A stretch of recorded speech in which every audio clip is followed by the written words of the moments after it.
Dans une interview à Femme Actuelle en date du 25 août 2021, l'avocate de Cédric Jubillar Emmanuelle Franck a évoqué ces autres pistes peu explorées par les enquêteurs, notamment celle d'un homocomportement suspect au lendemain de la disparition de Delphine Jubillar.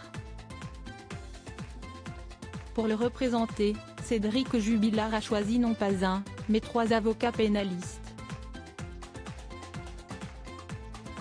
Une Dream Team tarnaise qui s'affaire dans les médias à soutenir l'innocence de son client, actuellement mis en examen pour homicide par conjoint dans l'affaire de la disparition de son épouse, Delphine Jubillar. Dans une interview à Femme Actuelle parue le 25 août 2021, Emmanuelle Franck déplore des failles dans le système judiciaire. Elle évoque notamment ces pistes peu explorées par les enquêteurs en charge de l'affaire, comme cet homme au comportement étrange au lendemain de la disparition de Delphine Jubillar, née au Saguel. On a également 2 témoins qui ont vu, vers 7 heures, un homme qui court de manière affolée vers son véhicule, moteur tournant, à quelques kilomètres du domicile des Jubillar. Et on sait que ça ne peut pas être Cédric, puisqu'il était avec les gendarmes à ce moment, explique l'avocate pénaliste à nos confrères. Emmanuelle Franck rejoint cependant la justice quant à la mort de Delphine Jubillar. Pendant longtemps, Cédric Jubillar a soutenu qu'elle était toujours en vie et n'allait pas tarder à refaire surface. Tout laisse à penser qu'elle est malheureusement décédée, mais nous n'avons pas de corps, pas de scène de crime. Il y a forcément des pistes non exploitées, mais également des pistes non envisagées par les gendarmes. Ils se sont concentrés sur Cédric Jubillar depuis le début, avec un raisonnement qui consiste à dire que ça ne peut être que lui, regrette-t-elle.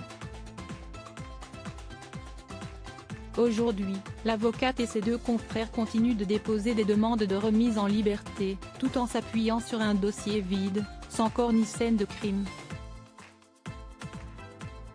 Emmanuelle Franck apprend également que Cédric Jubillar ne devrait pas être entendu par les juges de l'instruction avant le mois d'octobre. Nous faisons cette demande de remise en liberté parce que 2 mois d'incarcération, ce sont 2 mois de trop, ajoute-t-elle.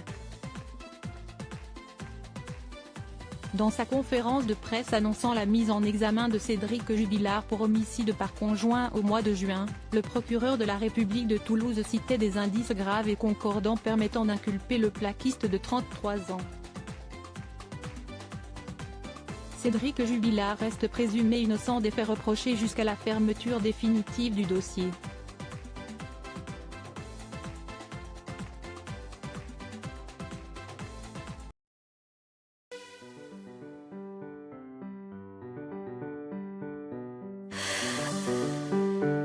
The man I love just had a heart attack,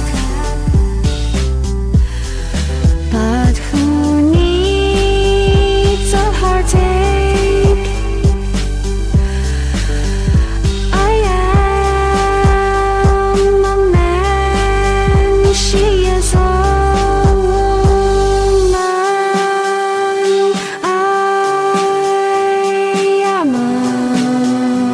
she